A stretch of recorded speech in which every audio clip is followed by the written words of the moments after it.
Thank you very much, everyone, for being here tonight, for giving your support for not just myself, but for all our talented speakers. It's wonderful when we're able to share our experiences. And so without further ado, I'm going to try and give you a little bit on how to break your personal barriers, or at the very least, the first couple of steps. So if we can get those slides up. Oh, perfect. So does anybody know what that is? No? Oh, that's unfortunate. Correct. Did anyone watch the last episode? I watched some series, but not the... Oh, darn, I wanted to discuss. Okay, well. I'll catch up, I swear. Okay, it's all good. Come to me afterwards. So I'd like to start off with a little bit of an exercise. Now, closing your eyes is optional. It's going to take about 15 seconds. And I want you to imagine your best personal self. What do you look like? What's your career? Where are you 5, 10 years down the line? What country are you in? How are your relationships? What kind of change are you inspiring in the world around you? Okay, now bring it back here. I want you to raise your hand if you felt that this life you saw was one where you could dedicate a lot of your time to the things that you love and enjoy. Okay. That's good. Now raise your hand if you feel that you could devote, actually, raise your hand if you feel that you could cause a lot of positive change in the world around you with this new life of yours. Excellent. Now, one more time, and I'm going to be real honest, I'm going to be the guy that gets you to raise your hand like 500 times. How many of you feel that if you got past your personal barriers, you would be a little further in your career, you would have better relationships, you would be more dedicated to the things you love, and you would be able to create more impact in the world that you live in? Okay. So today I'm going to be talking about two very core concepts when it comes to breaking your personal barriers. Now, the first one, and one that the Surrey Rotaract Club is very aware of, is the principle of Kaizen. Now, how many of you don't know what Kaizen is? Okay, so do you play a sports of some sort? Some sort, practice art? Okay, so you might actually have this installed in you and you don't realize it. But we'll get onto that later. The second topic, and the one I'd like to spend a lot more time on, is something I like to call mastering your state. Now, how many of you feel that if you weren't negatively affected by the things around you and you didn't react in a negative way, you would be more in control of your life and just happier overall? Raise your hand. Okay. So, for those of you who don't know me, I'm a relatively positive, happy guy, pretty cheerful. I'm part of some great organizations. I'm trying to start my own business. I love working on projects that help people. But it didn't always used to be that way. I used to work really low barrier jobs for 4 years, and that takes its toll on you.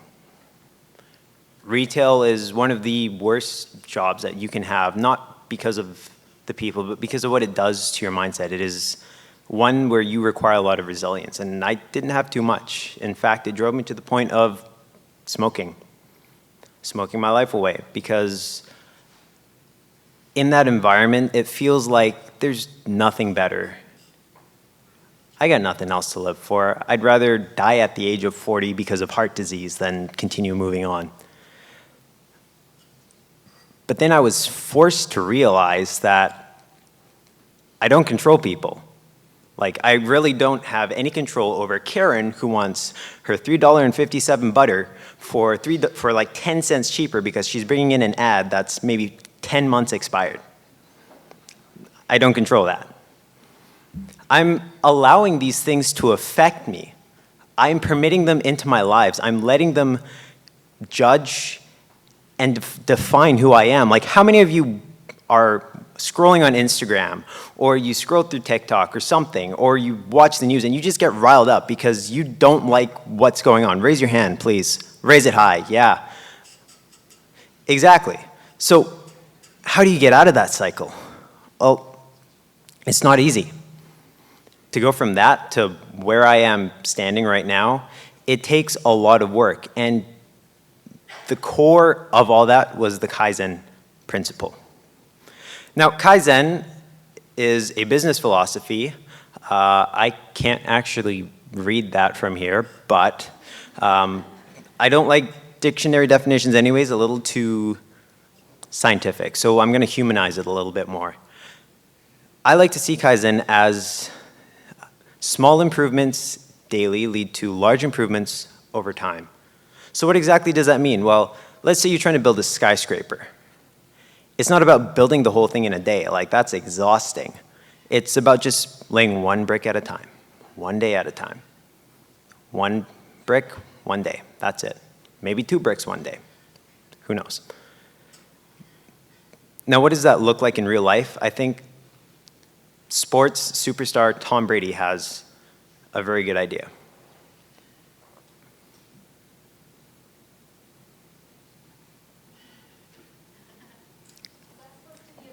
It should be. That's okay. Here, I can give another example. So, you've probably been watching the news and you heard about Kobe Bryant. Now, Kobe Bryant had that exact same mentality. Kaizen, day in and day out. Now, you probably don't know this, but he got to where he was today because what he did on the courts, he did off the courts, behind the scenes, just as intense, if not more intense. That's the whole principle of Kaizen, just getting better every day. Now, part of that comes with mastering your state. It's not easy to Kaizen something every day. It's not easy to put into practice something every day. Like, statistically speaking, you can get 365% better at something if you do 1% a day, but that's tough. That is commitment. So that's where mastering your state comes in. And it looks a little something like this. No, there's actually a point to this. How many of you know someone that, just like this dog, regardless of fire, brimstone, hail, sleet, snow, they are cool as a cucumber. They are the eye of the storm. How many of you know someone like that? That is a very good sign that they are in control of their state. So what exactly is state? Well, if I could read it, I would give you the dictionary definition. Something along the lines of a person or a thing within a certain situation. Now, when we're applying this to humans specifically, I want to simplify it further to how a person feels at any given point in time. So does that mean you can control your emotions? Yes. And no. It comes and goes. Learning how to control your emotions isn't about controlling your emotions. It's about identifying where those emotions are stemming from. So if you actually turn to your programs, to the page that I have, you're going to see 2 circles like this. And this is going to be the exercise volunteer portion of it. So for the next half minute, on the circle on the left, I would like you to write down everything that is on your mind. Now that could be how good the food was. That could be how annoying your taxes are right now. That could be, I don't want to drive back to Vancouver or Chilliwack in my case. Anything that comes to mind, take half a minute and go ahead and write it down. Okay, I'm going to stop it right there because we can really go on for this one portion of it. And what you'll see is something that's really large, probably. You have a really large list. So the next step I'd like you to do is, within that list, go through each and every single item that you have right now, and for every item that you understand and know that you have control or influence over it, put a little star beside it. Now what we're going to do with those 2 items, the ones without stars and ones with stars, so I've separated the 2 so you can see a little better. Now with the items that you have control over, put them in the very middle of your circle and on the right side. Now the ones that you have no control over, put them on the outside. Really simple. So I'm going to just break this down. You can do this in your own time as well. It's very easy, and I'm keeping these slides up for whoever wants them as well. Now, when we go into this, there's actually a point behind the two circles. You have outside the circle of concern. These are the things that you really can't control. Like, how many of you are parents and have tried controlling your children to no avail, really? And how many of you are children who have tried to control your parents to literally no avail? Yeah. You can't control that. They're there, they're in that circle, and they shouldn't ever be outside of your circle. Like, that means you're never thinking of them, but that's not true. They're always going to be on your mind. It's just understanding what exactly you cannot control. And on the inside, these are the things that you influence, the things that you directly have an impact over. So which one are you going to focus more on? The inside one, right? Well, that's totally true. There's one thing you're probably missing, though, and that's your body.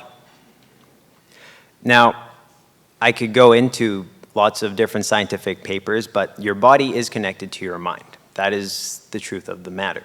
My truth, at the very least. You can, if you feel that is not true, we can have a wonderful discussion afterwards. But something that I like to do for myself that grounds me and ensures that I am in control of my situation is a very simple exercise.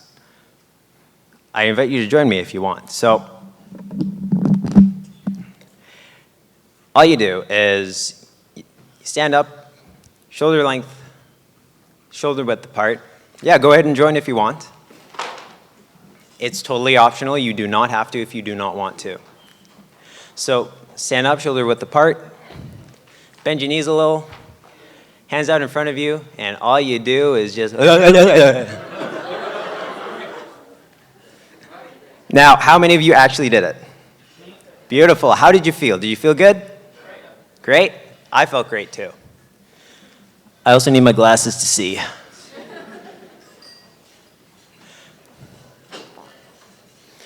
So somebody who also knows how to shake it off are your old cartoon characters. These are Tom and Jerry, the Looney Tunes. They take anvils, bowling balls, bullets to the face, and they just shake it off to back as normal.